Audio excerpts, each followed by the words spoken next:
24 to 5, and you might find this difficult to believe, but it is actually a Friday.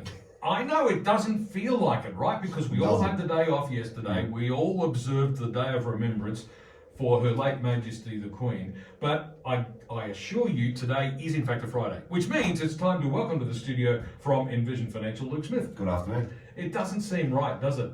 No, and to be fair, the more I've seen of tributes about her and interviews and clips of her, mate, she was a rock star. Oh, absolutely, no question. Every time, the little clips they've had on different shows or different bits of ABC or the news or whatever, mate, she was just a rock star. Like, she was so cool, and some of the stuff she did was just, you'd never expect a woman of that age and that experience to be dropping one-liners on him and poking fun at them, and like, she had some great banter, which is awesome. Absolutely, and did her job exceptionally well. Probably better than anybody ever has before, and probably ever will again in the future. But that's not why we're here. We're here to talk money. Yeah. And today we're talking about a very important thing. It's tax time. Now, I know the end of the financial year is now well and truly behind us. It's almost the end of September. Yes. But we really do need to start thinking about getting our tax returns in, because generally speaking, you're encouraged to get it done by the end of October. Now, if you go through a tax agent, a registered tax agent, better known as an accountant, you do actually have a little bit more time than that, because accountants are allowed to take a little bit longer, because otherwise the tax office would be flooded with everybody's paperwork all at the same time, and so they're okay with spreading it out a little bit. That's just one of the benefits of using an accountant. You get a little bit more time to put in your tax return. But in fact, that's only one benefit. There are many, many other benefits. So Luke, we're here today to talk about, why do you need an accountant? Yeah, look, I think it's one of those things. In certain situations, there is a very valid argument that maybe you don't. If you are a single person that is a salaried employee that has minimal deductions, you get a group certificate, you can do it online yourself, have a go at it, great. But I think there's an argument to be had for people that start to get a slightly more sophisticated situation where you may have various entities. You may have a company, you may have a trust, you may have an investment property, it may be jointly owned, you may have depreciation, you may have borrowings for shares, you may have deductible interest, you may have franking credits from your BHP shares. And I just think people should be aware that this isn't, for me, it's not one of the areas where saving a few bucks, is that a nice way of saying save a few bucks, really probably doesn't pay off. Because the other thing people need to keep in mind is laws change, rules change, and things become more prevalent. And a great example of that is working from home. You're able to claim a certain percentage of something for something as a percentage of this and a portion of that. And if you've got the time to sit at home and read that stuff whilst doing your job, great. A lot of people don't. And I think the effort of producing a tax return, considering the risk or potential loss of maximising your overall position, are two ways of looking at the same service that an accountant provides. And I think you would be mad to not engage somebody as part of your broader team to maximise every opportunity in every possible way. Because as Mr. Packer said many years ago, if you're paying too much tax, you're just an idiot. And there's a certain element of truth to that. And I think this is where an accountant adds a huge amount of value, because they have the ability to keep abreast of legislation changes and opportunities to maximise things, either leading into 30 June, after 30 June, and especially before you undertake something. And this example really kills me more often than not, is someone will go out and do something because their mates at the pub said so, or the ladies at the water cooler on a Thursday afternoon said that you can do this. And then they'll find out later that it isn't possible. So, great one I saw the other day, we ripped some money out against the house, made a super contribution, and we plan on claiming the tax deduction for the interest. Ba-bong. Well, who told you that? Oh, my broker, my this, my that. Has your accountant told you that? Oh, well, we're going to take that to him at 30 June. So there's some tears coming on that front. So engage an accountant to be part of your process. not just to be reactive at 30 June. Yes, they have a very vital role to play, and you have an obligation to lodge your tax return within certain timeframes. But if you are going to do something like purchase an investment property, as we spoke about last week, what's my structure? What's my ownership? How am I going to borrow? What's my loan to value ratio? What can I afford? How does it affect my cash flow? Do I have a depreciation schedule for the property? Is it an interest only loan? Is it principal and interest? How much can I claim? An accountant can add huge value before you undertake an investment, as much as they can being reactive to the paperwork that comes from that investment. And I think people need to keep both sides of that equation in mind. Yeah. So obviously, if you're operating any kind of business, even a little micro business, even if it's a little hobby business, it's a very good idea to have an accountant involved. Yep. But as you said, if you're an employee, a PAYG worker, and you don't do anything else outside of that, maybe you're okay to do it yourself. But even as an employee working for somebody else, there might well be deductions for your profession 100%. that you don't realise. 100%. And that's where, as I tried to allude to just earlier, don't assume and don't do what your mates do. I think that's another big problem is, group of ladies will be out horse riding and go, oh, you don't need one of those, Jenny. Well, how do your friends know what you have going on? You can't count money in other people's pockets.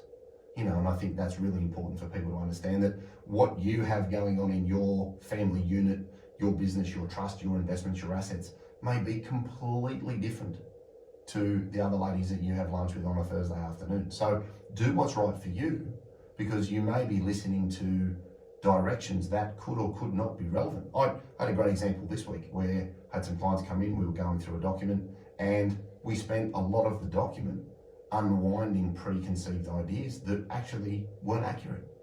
Because, my mum said, and my friend said, well, we need to make sure that what you're doing is accurate, relevant, and also possible. And a lot of the time that chat and that noise in the open arena may actually be completely false, inappropriate, or not even legal. So again, it pays to engage somebody like an accountant to cover all of those things off so that you know that you're doing the right thing for your situation, because we all spend far too much time working. So why would we risk missing out on an opportunity to maximize our position by engaging somebody whose fees, here's a kicker, whose fees are tax deductible? Of course. So if you're going to pay tax and get nothing, why not pay an accountant to do your tax return to maximize your position, and whatever he or she charges you is tax deductible anyway, right? That's a laydown. As far as I'm concerned, that's must do. One of the other benefits of using the services of an accountant is that if there is any kind of query from the Australian Tax Office or some kind of misunderstanding with the Australian Tax Office, it's your accountant who talks to the tax office, and very often will be able to diffuse the situation for you. Yeah, or translate the language that the tax department is giving you into English, because I find as well the communication that comes and goes from that entity it's a bit sort of legalese. It's like finding a good lawyer that can speak English, finding an accountant that can then take away that angst or that miscommunication from a regulatory body, get you an extension, get something assessed or changed, or apply for a private ruling for your personal situation.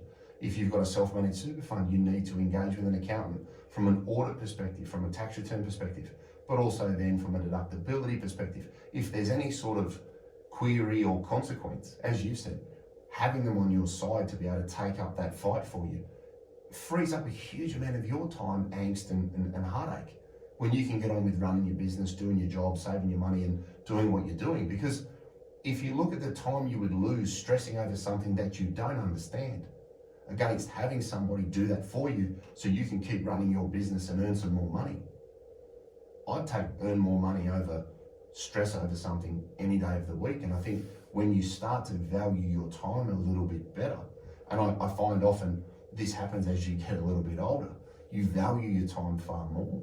So you're far more likely to engage the services of somebody that can do those things for you, because it's not your specialty. That's why I don't change light bulbs at home. Oh, come on now. Anybody can change a light bulb. Ask my wife, I probably can't. Trust me. But again, it's the same of all areas. Yeah, and obviously, I've known plenty of professional people that won't do things like mow their own lawns or various other home maintenance jobs because their time is too valuable. 100%. And it's more cost effective for them to pay somebody else to do those jobs where the people they employ are good at those jobs rather than run the risk of themselves doing a less satisfactory job, shall we say. And that's that opportunity risk or that opportunity cost that I think people come around to very quickly, because if you can get a better tax return, and again, it's not just about get me a bigger refund, right? An accountant can only claim back the extra tax that you've been paid. But if you don't know what you can and can't claim, think about, well, what am I leaving on the table? Was there some extra working from home I could have claimed? Was I entitled to that benefit? Accountants added huge value through COVID because they engaged with their business clients and said, look, these are the rules, these are the things that have come up, these are the things you can do to try and get some cash flow to keep your business going so you can keep paying people's wages. So I think underrated. And I also got to say, look, not all accountants are the same. You need to find the right accountant. You don't need a Ferrari to deliver bread. No. You know what I mean? So, although you'd have more fun doing it. You would, that's right. The loaves would be a bit banged up if I was doing it, but that's all right. But what I mean is find the right type of accountant. Yeah. If you've got a small operation and you're a sole trader, you're a salaried employee, you probably don't need a big four accounting firm. But if you're running a big operation, and you've got multiple areas of your business you need to be across, you need to find the right type of accountant for the accounting services that are important to you. And they're not all the same. They don't provide all the same services. They all don't cost the same. So if you're not sure, get somebody around you as part of your team, be it your lawyer, be it your financial planner, be it whoever you engage with, to find somebody that a white collar professional in that finance field will be appropriate and get you in touch with them so that you're not paying overs or unders, or they can't do the work that you may particularly need. On 2CC, it's about 11 minutes to 5. It's a Friday afternoon, even though it doesn't feel like one. Luke Smith from Envision Financial is with me in the studio. Today we're talking about why you need an accountant at tax time. Well, there might be one or two people who don't really need an accountant, but do you? Because you might be missing out. We'll be back with more in just a moment.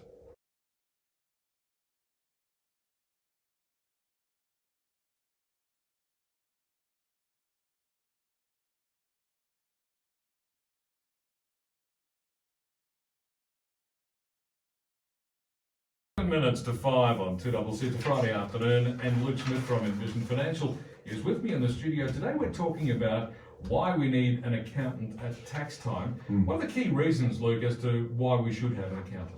Well, the first came out of the rank is their fees are tax deductible. Everybody loves a tax deduction. So if you can engage somebody to do some work to maximise your return, and the fees you incur for them to do that work is going to help you maximise that return, why not?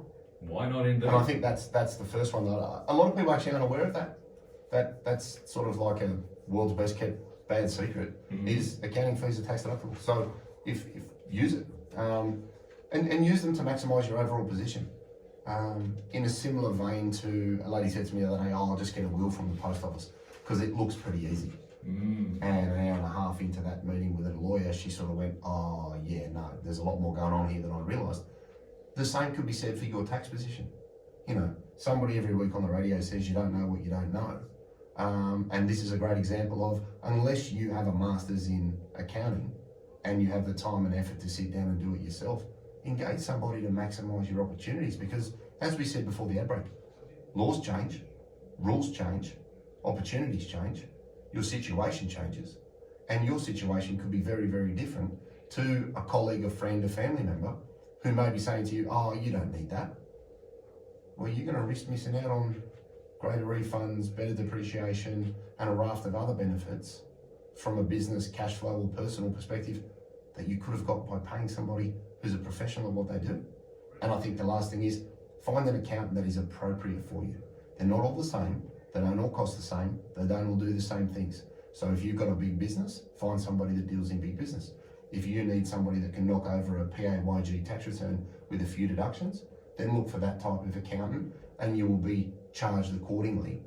But I think it's important to know that you've done everything you can to maximise the potential return or cash flow position that you put yourself in, considering that you work really, really hard all financial year to get the best outcome possible.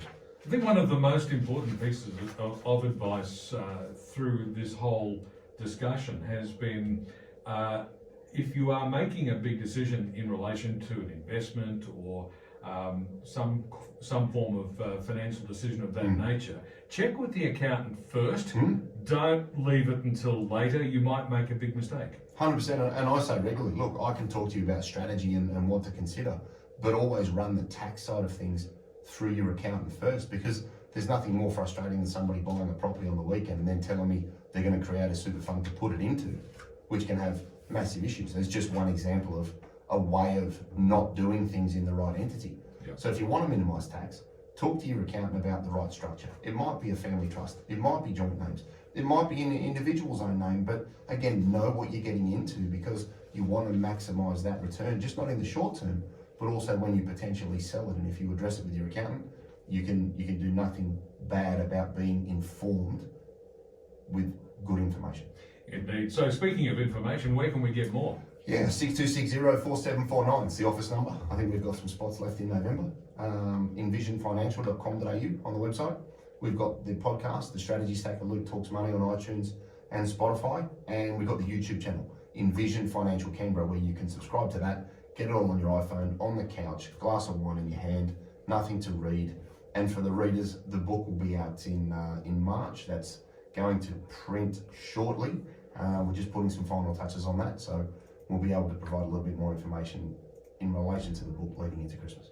Sensational news. So we'll look forward to that. Luke, thanks very much. See you next week. Luke Smith from Envision Financial, back in the studio here at 2CC once again at the same time next Friday afternoon to talk money once again. 2 minutes to 5, news is next.